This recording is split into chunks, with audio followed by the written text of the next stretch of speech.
Cha-cha. So you're going to hear me say near the top of the show that Peter and I are going to take a break. We never actually got around to doing that, so instead we're going to do things a wee bit out of order, starting with a question. What is getting in the way of your happiness? If your answer is nothing, good for you. If you had any other answer, help is out there. BetterHelp, sponsor of today's show. Here's how it works. You go to their app or site, you answer a few questions, and BetterHelp goes to work finding the right licensed professional therapist for you. Then you work with them on stress, anxiety, grief, self-esteem, whatever's holding you back. And you do it in a way that's most comfortable for you. My last counselor and I used a combination of phone calls and text messages, all of it safe and secure inside the BetterHelp app. If you're hoping your problems are just going to go away on their own, they're probably not gonna. But help is out there. BetterHelp. As a listener, you'll get 10% off your first month by visiting our sponsor at betterhelp.com/afew. That's HELP. betterhelp.com/afew. As in a few minutes. Join over 1 million people who have taken charge of their mental health. Again, that is BetterHelp, HELP, betterhelp.com/afew. And thanks to BetterHelp for sponsoring today's show. Roderick, can you explain what you're doing in this photo? That's not me. That's not you? Nope. Talking about. And if you don't, well, I'm not going to tell you because we don't have time. Peter Cohen is here with us, everybody. Peter Cohen, writing these days for RCR. You're not just writing, you're actually the tech editor, you said. Is that correct? A technology editor. Yes, technology editor. An editor of technology things. And it's RCR Wireless. Yes. And RCRwireless.com. There you go. That's the easiest way to find the stuff that Peter is doing. Well, and Flarg, also FLARGH on Twitter. My only haunt on Twitter, yes. There you go. What do you want to do? Do you want to talk about something interesting and potentially happy, or something interesting and grumpy? How do you want to start? How do you want to end?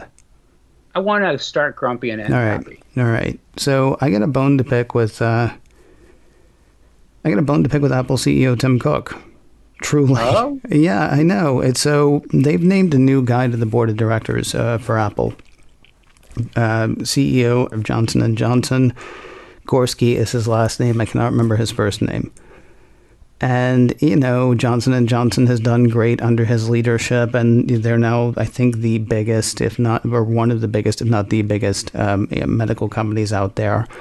Apple is obviously looking to get more and more into medicine. There was a story that I did last week on macOS Ken talking about the fact that over the past couple of years, and especially in the past few months, Apple has done more hiring for medical-focused tech than anything else. And I think second was IT and third was sales, which feels like that just folds straight into their, Apple Business Essentials thing that they announced last week as well. Yeah. Everybody talks about the car. Everybody talks about AR. The thing that Apple is actually actively working on right now, but it's not sexy, it's not fun, is the stuff they're doing in medicine. And you need just check the time on your Apple Watch to know what I'm talking about. So, I actually do think it's kind of sexy, but maybe it's just because I'm a little bit of a hypochondriac and I get off on this stuff. It's not sexy in that you can't. I mean, there's nothing. I think it's good. I think it's great. I mean, I've been doing this show for almost 2 years now, so I will tell stories again that I've told before. I got into it with a VR one time who was mad at Apple. She said they were just sitting on all of their money. They're not doing anything for the world, unlike Tesla and Amazon, because Bezos and Musk were, doing Blue Origin and doing SpaceX, and Apple was just sitting on its money. They weren't doing anything good for, people or the planet. And I said, no, the stuff they're doing in health is actually the most important stuff, especially because you got Bezos and Musk chasing each other around the stars, and Richard Branson as well. Tim Cook doesn't need to be part of that. He can go ahead and do the health stuff that, those companies don't seem to be focusing on as much. So all that said, I mean, I think the stuff that Apple is doing in health is very important. Why wouldn't I want the CEO of Johnson & Johnson on Apple's board? And it's because of what I personally think is horrible business stuff that they're doing. So for years, it seems, there were concerns about there being asbestos in talcum powder made by Johnson & Johnson, baby powder made by Johnson & Johnson. And Johnson & Johnson doesn't even make baby powder anymore. It's kind of funny because I was watching a Reuters piece yesterday, I think, and they talked about the baby powder maker. And Johnson & Johnson has gotten out of that game because of litigation, I believe, tied to mesothelioma, which is a cancer that people get from exposure to asbestos. And the thing is, miners used to get it, and people who worked with asbestos used to get it, and then housewives were getting it. And everybody's like, well, hang on a second. Are they going to work with these guys? I mean, what's happening here? And it turns out a lot of people believe it has to do with the talcum powder. And so lots of lawsuits have been filed. In one state, I believe it was Missouri, Johnson & Johnson was ordered to pay $2 billion into a fund that would go to victims of mesothelioma believed to be caused by asbestos in the talcum powder.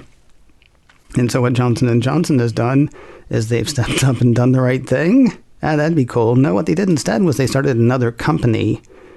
They took all of they started another company. I want to stress that. It's not like this was another company they had. They started another company. They put the liability of all the lawsuits onto that other company. They gave it $2 billion, which we already know is not going to be enough if another lawsuit comes because one state already said $2 billion, right? They gave it $2 billion to operate, and then they declared the company that they started to handle these lawsuits bankrupt.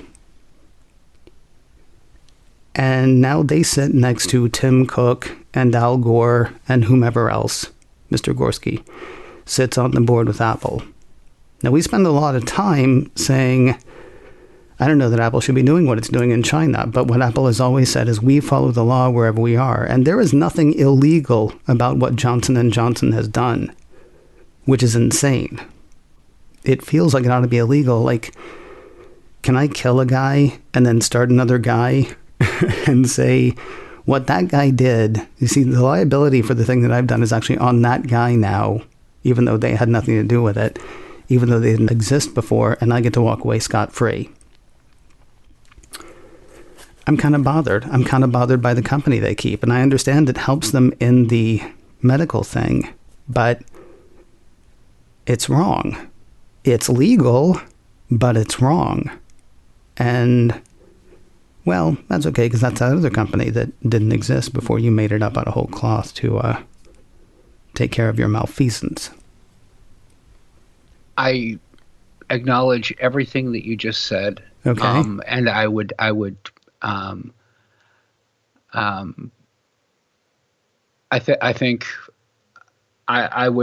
bracket my response with this. Mm-hmm. You have the privilege of being able to be morally indignant about this decision. Okay. From the comfort of your armchair, which is in no way, shape, or form situated in any Apple office mm-hmm. anywhere in the world. True. You're not running Apple, so no, you're not playing the same game that Tim Cook and ostensibly other members of the board are playing. I certainly feel. First of all, I think it's it's important to note that Alex Gorski was J&J's CEO. He's stepping down early next year, I believe. Yeah. He announced he's stepping down. Yeah. And he has been at J&J since like 2012. So he is certainly not responsible for all of the sins of the business. before him, or the stuff that was in play, at the point where he actually had something to do about it.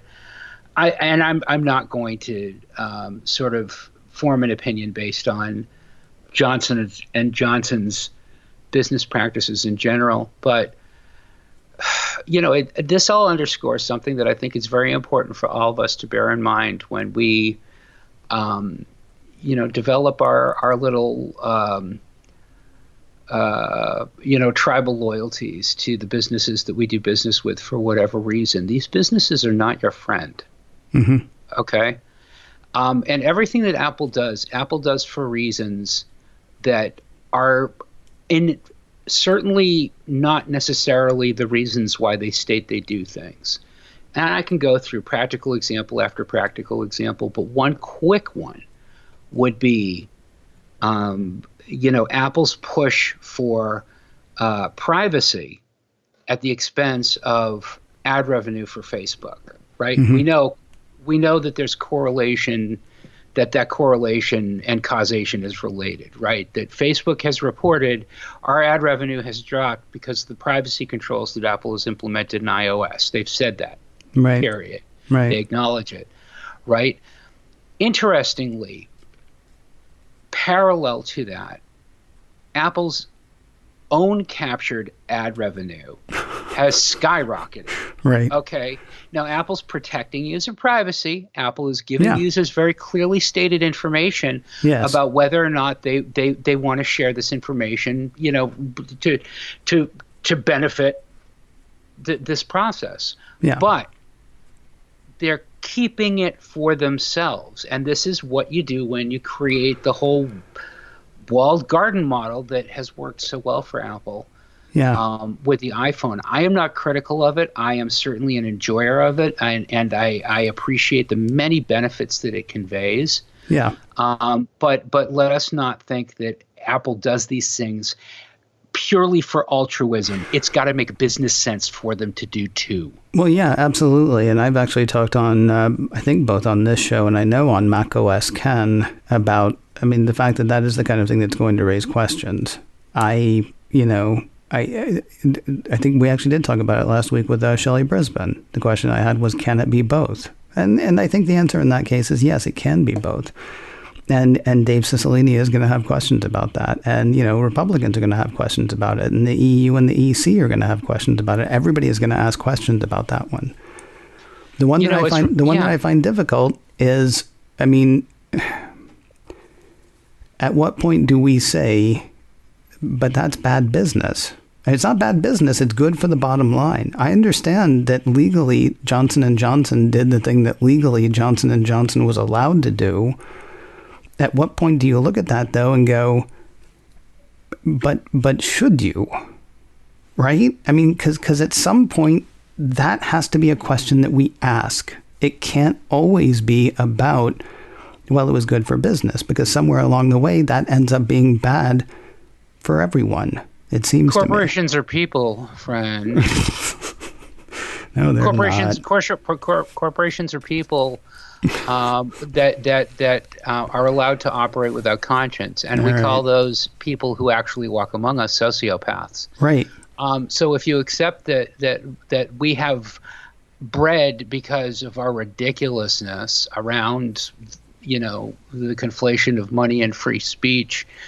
This construction of corporations as people. We've kind of rolled the ancient tale of the golem straight into existence, haven't we? This thing is going to wreak havoc on us, and we've got no control over it because we've taken out the stop guards that stop that from getting out of hand. Here's the thing, though. Let me go back for a second. I know you're jokingly saying corporations are people, but if we accept that as given, right, then corporations should actually be held to higher account, because I can't murder somebody and then create a different person and say it was that guy, right? Yeah, and that's the basic conflict that I increasingly have as an Apple user. My enthusiasm for their products is tempered by an almost pathological loathing of of corporate overreach. And I definitely feel like, sometimes I'm on the cusp with Apple. I am a great beneficiary of all of the health work that they do. Like, I have been so impressed since updating to iOS 15 at the incredibly smooth integration that my health app on my phone has with the relatively unsiloed electronic health records from my various medical providers. It's been an interesting study, actually, to find out who is modern and understands this stuff and who is just working in the Stone Age when it comes to the specialists and other people who I see, because I'm a middle-aged person with the various infirmities associated therein. But it's also been eye-opening to me at just how great Apple has really thought out the experience, because I can now go to my doctor's office, my primary's office, and I can pull up in this one app the latest blood work that she ordered. But I can also pull up the latest blood work that my other doctor, this other specialist, ordered. So we can talk about that and coordinate our care and coverage more effectively. When it works, Apple's on the side of the angels. They're doing some really amazing stuff.